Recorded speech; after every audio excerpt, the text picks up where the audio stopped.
నా పైన బీఆర్ఎస్ పెద్ద నేత కుట్ర, ఆయన అండదండలతోనే నాపై వ్యక్తిగత ఆరోపణలు, బయట వ్యక్తులతో దిట్టిస్తున్నాడు. మా జాగృతిలో కోవటలను పెట్టిండు. నా ముందు సాగు తెలివితేటలు ప్రదర్శించద్దు. కవిత ఓ లిల్లిపుట్ నాయకుడు ఇష్టం వచ్చినట్టు మాట్లాడుతున్నాడు. ఎవరు ఆ లిల్లిపుట్? ఆయన నల్గొండలో పార్టీని సర్వనాశనం చేసిండు. ఉన్నదే ఏక నిరంజన్. ఇష్టం ఉన్నట్లు మాట్లాడితే తీవ్ర పరిణామాలు తప్పాయి. నా లేఖ లీక్ అవ్వడానికి ఎంపీ సీఎం రమేష్ వ్యాఖ్యలకు సంబంధం ఉన్నది. టైం వచ్చినప్పుడు అన్ని బయటకు వస్తాయని వ్యాఖ్య. బీసీ రిజర్వేషన్లపై తమ దీక్షకు ప్రభుత్వం అనుమతి ఇవ్వాలని డిమాండ్. ఇక చూడు ఇప్పుడు వాస్తవానికి ఇప్పుడు ఈ బీసీ రిజర్వేషన్ దీక్ష అనుమతి పక్కకు పెడదాం. ఫస్ట్ ఈమె పరిస్థితి ఏందో ఈమె చూసుకోవాలి. బీసీల సంగతి దేవుడు సంబంధం లేదు. కానీ తెలంగాణ వచ్చే ముందటనే కేసీఆర్ దీక్ష కూర్చున్నాడు. ఇలా బీసీ రిజర్వేషన్లు వచ్చే ముందటనే కవిత దీక్ష కూర్చుంటుంది. అంటే అట్లా కేసీఆర్ ఫాలో అవుతుంది. క్రెడిట్ మీద వేసుకోవాలి కదా, మీద వేసుకోవాలి. ఎట్లా ఇద్దరు ఈ పెద్ద నేత కుట్ర అంటే ఎవరు? ఈ పెద్ద నేత బీఆర్ఎస్ పెద్ద నేత ఎవరు?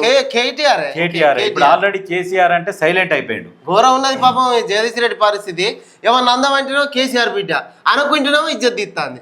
ఏం అన్నట్టు కాదు. ఇప్పుడు ఆల్రెడీ జగదీష్ రెడ్డి ఇన్ని రోజులేమో కేసీఆర్ దగ్గర ఊడిగం చేసిండు. ఇప్పుడు అక్కడి నుంచి ఏం చేసిండు? కేసీఆర్ కొంచెం జ్ఞాపక శక్తి తగ్గిపోయింది. ఆయన కొంచెం ఆరోగ్యం బాగలేక సఫర్ అయ్యి సైలెంట్ అయిపోయాడు. సైలెంట్ అయిపోగానే ఈయన డ్యూటీ అనేది కంపల్సరీ కావాలిగా. ఓ కంపెనీలో ఉద్యోగం పోతే ఇంకో కంపెనీలో జాయిన్ అయినట్టు ఎంబటే వచ్చి కేటీఆర్ దగ్గర సంకల కూర్చున్నాడు. సంకల కూర్చొని కేటీఆర్ ఎట్లా చెప్తే జగదీష్ రెడ్డి అట్లా చేస్తున్నాడు. ఏమనమంటే అది అంటుండు. వాస్తవానికి కేసీఆర్ కూతుర్ని అనే స్థాయి జగదీష్ రెడ్డిదా? అసలు ఉద్యమంతో జగదీష్ రెడ్డికి ఏమైనా సంబంధం ఉందా? ఉద్యమంలో ఎక్కడ కూడా పాల్గొనలేదు. ఎంతసేపటికి ఆయన ప్లేట్లు గిలాసులు మూసుకుంటూనే తిరిగిండు. ఎప్పుడైతే బీఆర్ఎస్ పార్టీ అధికారంలోకి వచ్చిందో అప్పుడే ఈయన తెలంగాణ ఏర్పడ్డాక విద్యుత్ శాఖ తెలంగాణ ఏర్పడంగానే వచ్చి కేసీఆర్ దగ్గర కూర్చొని అన్న కాలోత్ కూడా నాకు ఒక టికెట్ ఇయ్యి, నేను ఎట్లా తిప్పలవాడి గెలుస్తా అని తెలంగాణ ఏర్పడ్డాక ఎన్నికలకు వచ్చి పోటీ చేసి గెలిచిన జగదీష్ రెడ్డి, అది కూడా నామమాత్రం 50% ఓట్లు కూడా రాలే, 2000 ఓట్ల మెజార్టీతో గెలిచిండు. గెలిచి ఈమె మీద ఇష్టం వచ్చినట్టు మాట్లాడుతున్నాడు. ఈమె అంటుంది ఆల్రెడీ ఏమంటుంది? వాళ్ళ తిప్పల వాళ్ళది. కానీ ఇప్పుడు ఏంటంటే జగదీష్ రెడ్డి పరిస్థితి అందరిలో అరటిపండు అయిపోయింది. ఆయనది ఏం లేదు, కేటీఆర్ అండదండలతోనే కదా. ఇప్పుడు ఈమె డైరెక్ట్ చెప్తుంది. ఇప్పుడు ఈమె జాగృతిలో కూడా బయటికి పంపించే ప్రయత్నం చేస్తున్నారు.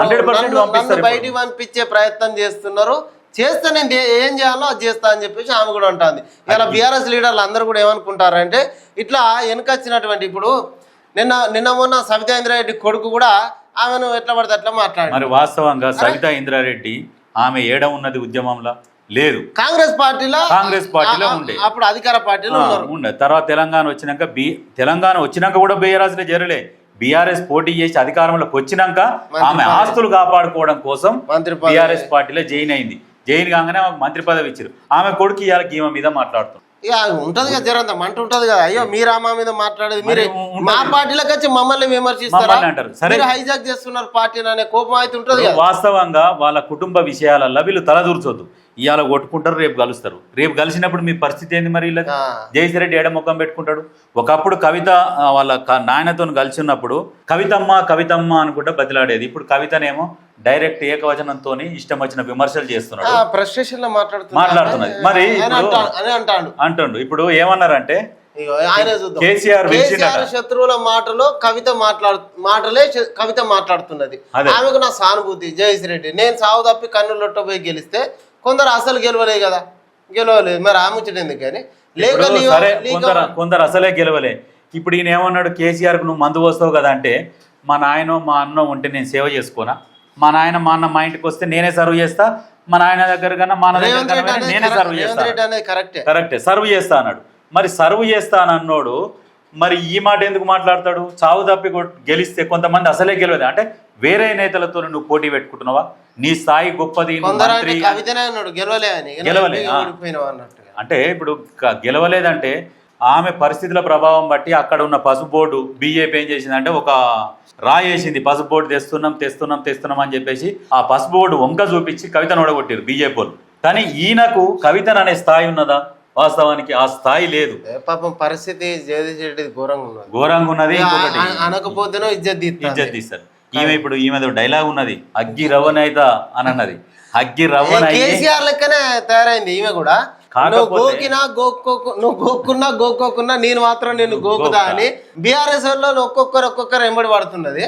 ఎట్లా అంటే ఇప్పుడు బీఆర్ఎస్ వాళ్ళు అందరూ అనుకుంటారట, అబ్బా కవితక్క మంచిగా మాట్లాడుతాందిరా, అట్లా అన్ని జిల్లాలు తిరగాలి, ఈ పైన వెనకసీర వచ్చిన బీఆర్ఎస్ లీడర్ల పని పట్టాలి అని చెప్పేసి అందరూ ఆమె అన్ని జిల్లాలకు రావాలని కోరుకుంటారట. ఇప్పుడు ఈ అగ్గిరవ్వ ఏం చేస్తుంది అంటే ఫైనల్ గా ఇప్పుడు ఎలక్షన్లు లేవు, లాస్ట్కి ఎమ్మెల్యే ఎలక్షన్లు వచ్చే ముందల ఈ అగ్గి రాజేసి ఏం చేస్తుంది, బీఆర్ఎస్ మీద నిప్పులు జిమ్ముతుంది. నిప్పులు జిమ్మితే వాళ్ళ ఏవైతే అవినీతులు ఉన్నాయో, ఎక్కడెక్కడ సంపాదించారో, వాళ్ళు ఏమేం గలీజ్ దందాలు చేసారో, గలీజ్ పనులు చేసారో అన్ని ఎలక్షన్ల ముందల బయట పెడుతుంది.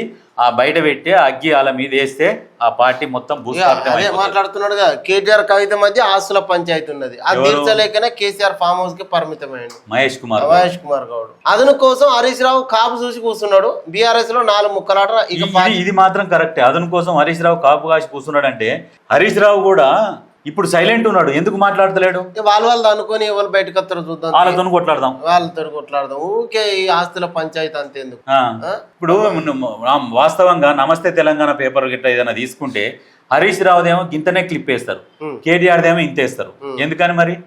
అంతే, నువ్వు ఆయన పక్క పెట్టే ప్రయత్నం కానీ ఆయన చూస్తాను టైం. ఇప్పుడు హరీష్ రావు అయినా ఎగిరి పడుతుండు, సొంత చెల్లెనే బయటికి గెంటేస్తురు, తీసుకొచ్చిర్రు. మరి హరీష్ నువ్వెంత కేటీఆర్ ముందర? కేటీఆర్ వేసే స్కెచ్లా ఇప్పుడు కవితను బయటికి నొప్పిండు, రేపు నువ్వే లిస్టు. అసలు వాస్తవానికి ఫస్ట్ నువ్వు ఉండాల్సిండే, నిన్ను బయటికి తోయాల్సిండే.